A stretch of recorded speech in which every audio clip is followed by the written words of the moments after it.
About of second generation of computer. नमस्ते दोस्तों, क्या आपने कभी सोचा है कि आपके हाथ में मौजूद ये छोटा सा पावरफुल स्मार्टफोन कहां से आया? इसकी जड़ें बहुत गहरी हैं और आज हम उन्हीं जड़ों में से एक बहुत ही जरूरी पड़ाव की कहानी सुनेंगे। हम सफर करेंगे टाइम में पीछे, उस दौर में जब कंप्यूटर एक कमरे जितने बड़े हुआ करते थे। जी हाँ, आज हम बात करेंगे सिर्फ और सिर्फ सेकंड जनरेशन कंप्यूटर्स की। तो चलिए शुरू करते हैं 1950 के दशक के बीच से। पहली पीढ़ी के कंप्यूटर जो वैक्यूम ट्यूब्स पर चलते थे, वो बहुत बड़े, बहुत ज्यादा गर्म होने वाले और भरोसे के लायक बिल्कुल नहीं थे। वैज्ञानिक और इंजीनियर्स एक बेहतर चीज की तलाश में थे और तभी एक जादुई चीज का आविष्कार हुआ, ट्रांजिस्टर। हाँ, यही वो छोटा सा डिवाइस था जिसने सब कुछ बदल दिया। साल 1956 के आसपास वैक्यूम ट्यूब्स को हटाकर इन छोटे, ज्यादा भरोसेमंद और कम बिजली खाने वाले ट्रांजिस्टर्स का इस्तेमाल शुरू हुआ और इसी के साथ जन्म हुआ सेकंड जनरेशन कंप्यूटर्स का। तो इनमें क्या खास था? पहली बात तो ये कि ये साइज में अपने दादा परदादा यानी फर्स्ट जनरेशन वालों से काफी छोटे हो गए। जहां पहले वाले एक पूरे कमरे में आते थे, वहीं ये अब एक बड़ी अलमारी जितने साइज में सिमट गए थे। ये कम गर्म होते थे, इसलिए इन्हें कूलिंग के लिए उतने टाइम जाम की जरूरत नहीं पड़ती थी। और स्पीड जबरदस्त सुधार हुआ। ये कंप्यूटर माइक्रोसेकंड्स में कैलकुलेशन कर सकते थे, जो उस जमाने के लिए किसी चमत्कार से कम नहीं था। मतलब जो काम पहले घंटों में होता था, अब वो मिनटों में होने लगा था।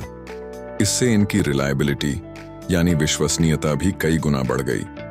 लेकिन असली गेम चेंजर था प्रोग्रामिंग का तरीका। फर्स्ट जनरेशन में मशीन लैंग्वेज और असेंबली लैंग्वेज, जो बहुत ही मुश्किल होती थी, उसका इस्तेमाल होता था। लेकिन सेकंड जनरेशन के साथ आई हाई लेवल प्रोग्रामिंग लैंग्वेजेस जैसे कि फोर्ट्रन फॉर्मूला ट्रांसलेशन और COBOL common business oriented language. अब प्रोग्रामर्स इंग्लिश जैसे शब्दों और कमांड्स का इस्तेमाल करके कंप्यूटर को निर्देश दे सकते थे। इससे कंप्यूटर का इस्तेमाल सिर्फ वैज्ञानिकों तक ही सीमित नहीं रहा, बल्कि बड़े बड़े बिजनेस और इंडस्ट्रीज भी इसका फायदा उठाने लगे। अब डेटा स्टोर करने का तरीका भी बदला। मैग्नेटिक टेप और मैग्नेटिक डिस्क का इस्तेमाल होने लगा। सोचिए, आज की पेन ड्राइव और एसएसडी की शुरुआत यहीं से हुई थी।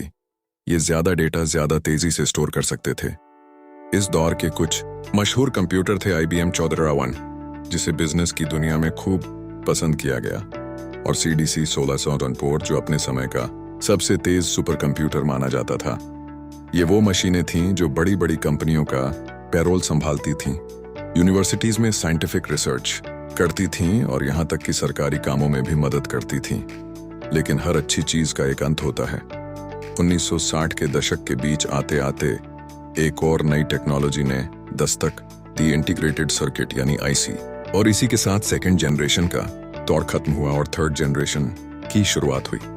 तो दोस्तों, सेकंड जनरेशन कंप्यूटर्स का ये दशक, जो लगभग 1956 से 1964 तक चला, टेक्नोलॉजी के इतिहास में एक सुनहरा पन्ना है। इन्होंने कंप्यूटर को बड़ा, गर्म और अविश्वसनीय होने की इमेज से निकालकर छोटा, तेज और ज्यादा भरोसेमंद बनाया। इन्होंने ही वो नींव रखी जिस पर आज की पूरी डिजिटल दुनिया खड़ी है। तो अगली बार जब आप अपना फोन इस्तेमाल करें, तो उन ट्रांजिस्टर वाले बड़े बड़े बक्सों को जरूर याद कीजिएगा, जिन्होंने इस क्रांति की शुरुआत की थी। वीडियो कैसा लगा कमेंट्स में जरूर बताइएगा। मिलते हैं अगले वीडियो में।